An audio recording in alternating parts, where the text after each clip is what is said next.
Hey, developing right now, the Trump administration is proposing 100% tariffs on overseas movie production. President Donald Trump hopes the move will lead to more films being made locally. But as Joe Ripley reports, there's more to consider before putting the new financial strategy in place. Workforce, location, and infrastructure.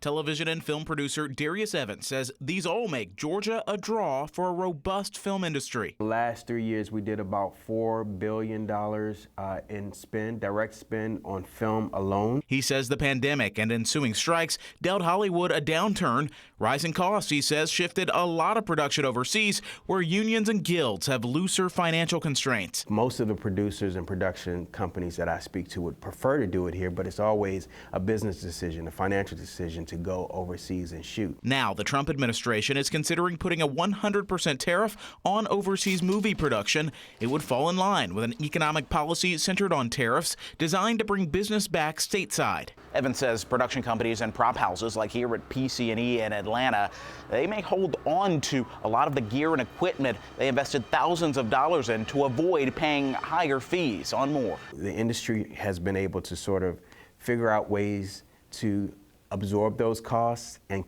continue to operate, but then the cost of a tariff on top of that is what is going to be the most challenging. Evans says it's tough to put a tariff on intellectual property, and he warns the tariffs could squeeze out a lot of smaller or medium-sized budget movie makers. But if we had a national incentive on top of that, then we'd be able to lure a lot of the productions that are going overseas for savings back to the U.S. An incentive similar to Georgia's, which he says could get national blockbusters booming again.